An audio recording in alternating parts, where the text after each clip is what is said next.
I'm going to make a monster using this Sergeant Art Polymer Clay. This type of clay is a bit tougher than what you might use from Super Sculpting, but it's pretty cheap and still usable. I'm going to start off by winding a big worm into a ball. This is going to work as the body. Decided to do it this way for a nice weird texture. This monster creature is going to be kind of a mixture of that weird fish from Nemo, a slug, and a frog. It's going to be kind of a swamp monster type thing. So he's going to have a large, kind of bulbous mouth, filled with a bunch of sharp, ragged teeth. He's also going to get some nice, juicy lips. After I figure out which way I want to put his head on his body, stick it on there. And figure out, do I want his large jaw to be up or down? I went with down. Then began to blend his head into his body.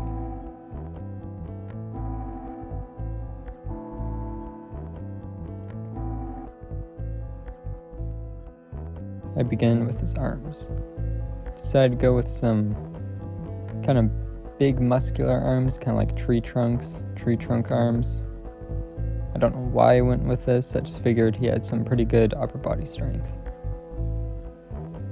So I just kind of carved in some grooves where his muscles are showing, softened that up. It's kind of humanoid, but whatever. I think it looks cool. After that, you just kind of stick him onto the body. Blend it.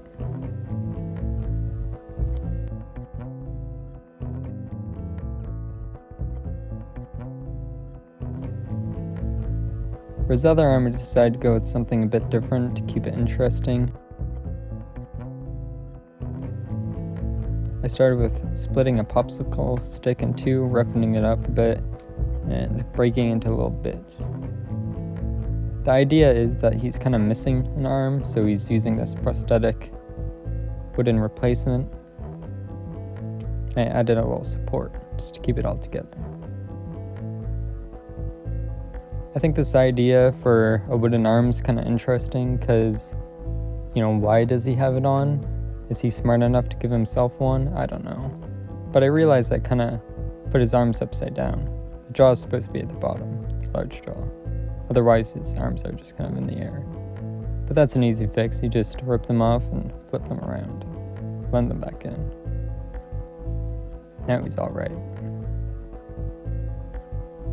Seems to work well. But for his back legs, this is where the frog part comes in, you see. Made some wire, bent them into kind of a even shape, all shape, and took a large worm of clay, dissected it, and stuck it onto the wire. I want to cover those seams and start adding some texture. The texture is pretty simple. I decided just to scruff it up a bit to go along with the rest of his body. On one leg, I cut it open to reveal the wire. It's going to work as kind of a bone sticking out. For his other leg, I cut off his foot to replace it with a wooden foot.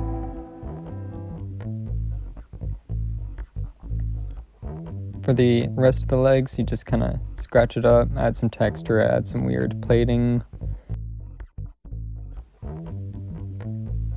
some scratches, some beaten up marks, stuff like that. Use your ball stylus to kind of add some wrinkles or whatever texture you want. For his other not wooden foot, I just kind of added some toes. The other one doesn't need toes because it's wooden. Stuck on a little nub for his heel. They seem to work well. After that, I stuck them onto the rest of the body. You can also add some clay around them to make it look a bit realistic. For the face, I decided to add some teeth, as I was going to do. I just made a long worm, cut it up, made them sharp on both ends, and heated them up with a heat gun. Stuck them all onto his mouth.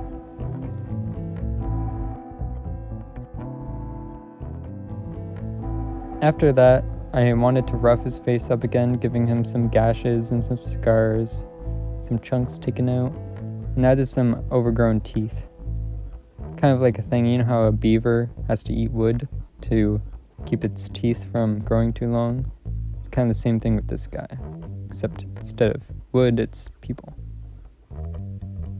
Now for his eye. He's only gonna have one eye. The other eye is kind of not there.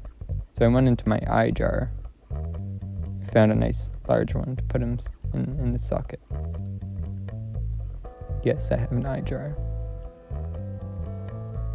After that, I gave him some eyelids and started with the texture. The texture is pretty simple. You're just gonna add some wrinkles, some veins, some bags under his eyes, and just go with the flow of his facial structure and body.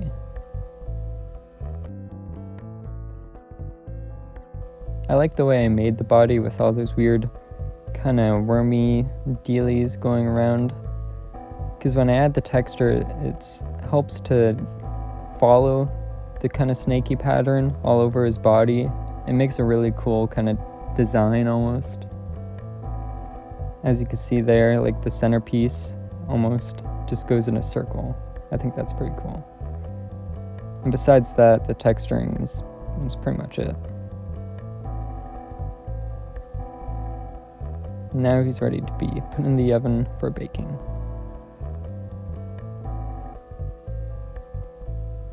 While he's cooking, I'm going to start with the base, mainly the mud. To make the mud, I use some sawdust, some white glue from the dollar store, some brown paint, some black paint, and water. Then you stir it up, and maybe add some more water, because you want it nice and goopy. Just like that. For the base of the base, I use these granny coasters I found from the thrift store. I don't think anyone else is going to use them, so, I use brown side up because it has more kind of grippy texture to apply the paint onto and any other material. I painted it black so that any gaps I left while adding detail is just covered with black, so it's not as noticeable.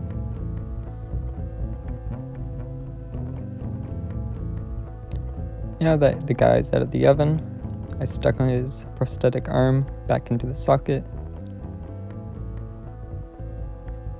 and started building up the base. I'm using this dried out bark I found in the garage. Works perfect for rocks. The fine texture of the bark just works as very small texture for a rock, after it's painted gray, of course. You don't need to lay the rocks out in any particular way. I decided just to build it up around him so that he almost has like a beaver path. I don't mean for this guy to be so much like a beaver, but it just kind of turned out that way.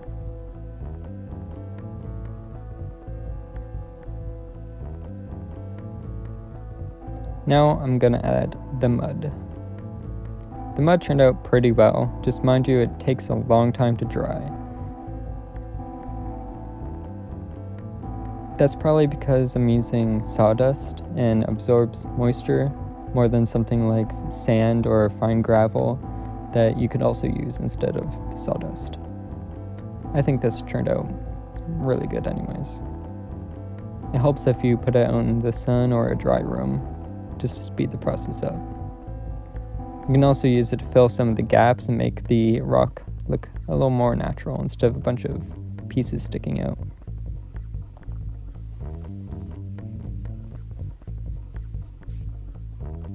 After that, it's pretty much done. I'm going to start painting. I'm going to prime him white. The white helps bring out all the other colors that I am applying after, but when you're painting, you have to make sure you're very careful and you don't break anything. That's okay. If you do, then you can just glue it back on with super glue or something, or it sticks pretty well. For the mouth, I'm sure there's a better way to do that than, putting your sculpture through water torture, but it was the best way I could get paint in his mouth. For the main coat, I'm going with this kind of crusty, dark purple. I think it looks pretty good. I'm also going to paint him green, just kind of dry brush of green, but mainly he's going to be purple.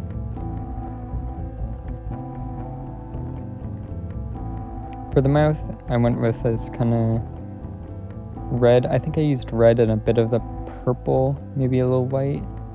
It just kind of helps give it not too primary colors, just a nice kind of off red. This is the dry brushing of green, but afterwards I'm going to put a bit of black wash. The black wash goes into all the grooves of the texture and works almost like shadowing. It's like just gives it detail automatically.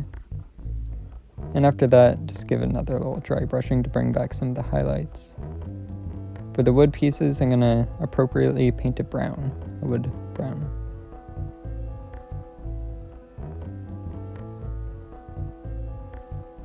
And the teeth get a off-white, kind of a bone white. It's pretty much just some white with some yellow or brown. Just not quite white. Make sure you get the scraggly pieces of bone, teeth. After that's almost dried, I decided to make sure it sticks a bit better to itself and the pieces of sawdust don't end up separating from the base. So you just spray it with isopropyl alcohol and get some watered down white glue and just spread it all over the place, or spill it all over the place. I'm sure it's helpful if you have a kind of a syringe or something to just spray it evenly everywhere, but I didn't. For the creature, I sprayed it with some varnish to give it a nice slimy, sticky texture. Now on to painting the base. All the rocks get a light gray color just to start off. And then afterwards, I'm going to give it a series of black wash to bring some of all the shadows and details from the rocks. All those cracks and crevices are a lot more noticeable with the black wash. And series of dry brushes. The dry brushes is just a little bit of lighter grays and whites, just kind of lightly brushed over all the top surfaces of the rocks. I decided to use a fan brush for that because it's a bit lighter, the bristles, and I didn't want to knock any pieces off of the land.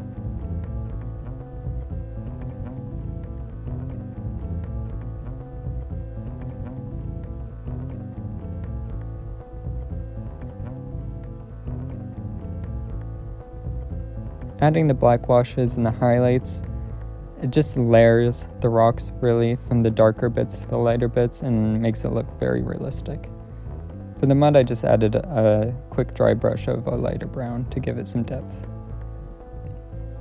To add some more detail and make it look a bit more alive, I struggled to cut some bristles off of this brush to use as some kind of tall grass popping off the side of the path. You just put it into little bundles, glue it, and stick it wherever you want. I only put about 3. I didn't want to put too much. Really, it adds a lot more interesting detail, and you don't have to spend any money on some fake grass or anything. Just an old brush is fine. After putting my creature where I want it, I did end up adding some more greenery around the rocks, but besides that, it's about it. I think he looks pretty great. I quite like the scenery he's around. I've never done a project like this, but I'm pretty happy with it. The legs are definitely weird, but it's interesting, I guess.